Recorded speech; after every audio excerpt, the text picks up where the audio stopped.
Bonjour, je vous fais cette vidéo depuis un restaurant. Il y aura un peu de bruit, je suis désolée, mais je m'arrête parce que je souhaite faire cette communication, ce partage avec ces personnes dans la diaspora qui en ce moment sont en train d'avoir beaucoup de tracasseries au niveau de l'état d'esprit, au niveau mental, au niveau administratif, juridique et se posent beaucoup de questions. Depuis quelque temps, le Canada réorganise son système d'immigration et plusieurs étrangers sont un peu perdus et c'est tout à fait légitime. Dans cette vidéo, je vais apporter quelques idées pour nous aider en tant qu'étrangers à vraiment considérer notre mentalité d'ascension quand on arrive dans un pays étranger. Laissons un peu de côté les problèmes techniques. Ce que j'ai constaté, c'est que plusieurs immigrés ne réalisent pas que les pays qui nous accueillent, surtout en Occident, sont vraiment organisés en ce qui concerne l'immigration. Quand vous êtes accepté, votre présence devient justifiée pour les politiques du pays. Les pays sont généralement très planifiés. Il y a même des statistiques. Les étrangers sont dans des cases bien classées. C'est ce que plusieurs d'entre vous ne savez pas. Et vous allez entendre des expressions comme étranger à haut potentiel ou étranger à bas potentiel.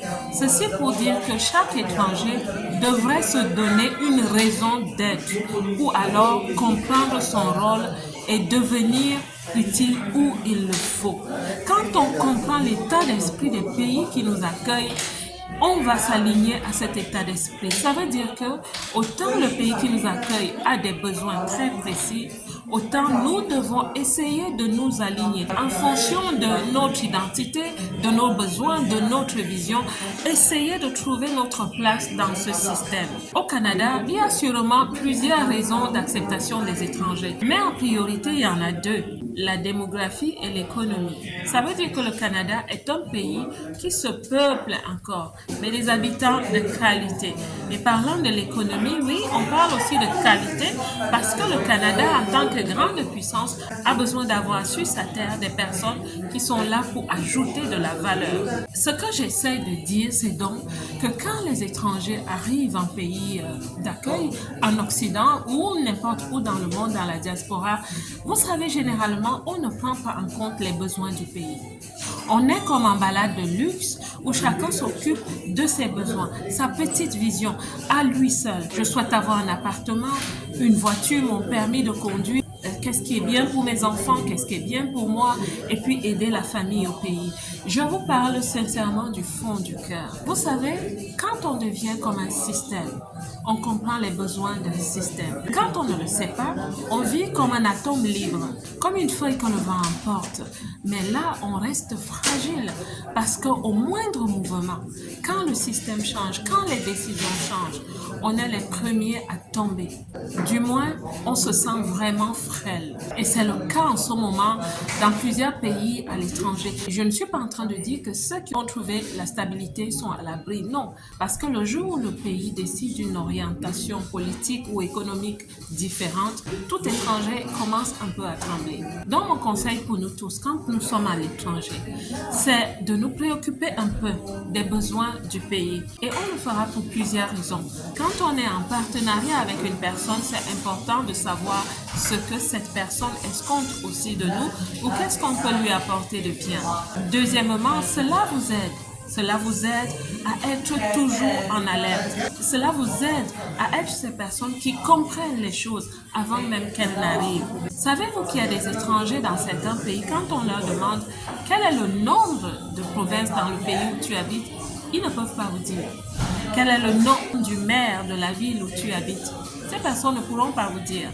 Quand on lui demande par exemple quel est l'emblème du pays, est-ce que tu sais au moins reconnaître, même si tu ne sais pas chanter, est-ce que tu sais reconnaître la mélodie de l'hymne national?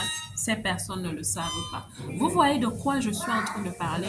Je ne suis pas ici pour retourner le couteau dans la plaie. Ça fait déjà mal que les gens souffrent et ne savent pas quelle est la nouvelle orientation pour leur vie, surtout que c'est décidé par les politiques. Donc, les trois mots-clés qui devraient nous intéresser quand nous sommes à l'étranger, c'est l'intégration, la participation, la contribution. Tous ces mots ont un sens. Généralement, c'est pour le pays, mais à partir de maintenant, essayons de faire que ces mots aient un sens pour nous, surtout en action. Le deuxième point que je souhaite relever ici, c'est que quand nous sommes à l'étranger, oui, nous sommes généralement en train de courir pour la réalisation de notre destin et il y a des petites choses qu'on omet de faire. Vous savez, la socialisation, c'est pas simplement le fait d'aller à des fêtes juste pour retrouver des gens et bien paraître. Je viens vous donner une astuce. Quand vous arrivez à l'étranger ou quand vous êtes à l'étranger, ayez un mentor ou des mentors. Plusieurs d'entre nous, nous allons à l'église. Énormément aussi vont à des fêtes de communauté. Je vous conseille à partir d'aujourd'hui de commencer à repérer des personnes qui sont pour vous comme des modèles, des exemples de la société. Essayez d'approcher des personnes, des aînés dans votre communauté. Pas simplement quand vous avez des problèmes. Allez vers les gens pour avoir des points de conseil, surtout quand ça se passe mal. Parce qu'il y a des gens dans certains pays qui ont réussi. Ils ont une certaine stabilité. Alors c'est important d'avoir un peu quelqu'un qui te chaperonne, un grand frère, une grande sœur, une famille amie, surtout pour vous les étudiants. Vous êtes très seuls et il se trouve que parfois on retrouve des gens sans vie dans leur chambre, ce qui est très mauvais. Il faut se développer en intelligence, oui, mais aussi en sagesse dans la vie. Essayez d'apprendre ce qu'on appelle les connexions, le réseautage. Même s'il n'est que social, pas forcément professionnel. Soyez des personnes qui ajoutent de la valeur. Savez-vous, il y a des aînés qui ont des enfants et sont obligés de payer tout le temps une nanny, une babysitter. Est-ce que vous savez qu'en tant qu'étudiant, si vous vous constituez comme personne dans l'église qui aide les aînés et les grands, quand une situation pareille se présente, vous serez aidé. On va s'inquiéter pour vous, au lieu d'être seul comme une poule sans propriétaire dans le village. Vous voyez? Donc c'est juste un conseil que je vous ajoute. Allez, la belle diaspora, j'espère que j'ai aidé, peut-être pas avec des conseils très pratiques pour vous aider dans des situations très techniques, mais prenez-moi aussi comme une grande sœur. La belle diaspora, que Dieu vous bénisse. Quant à moi, comme d'habitude, je vous aime. Bon appétit!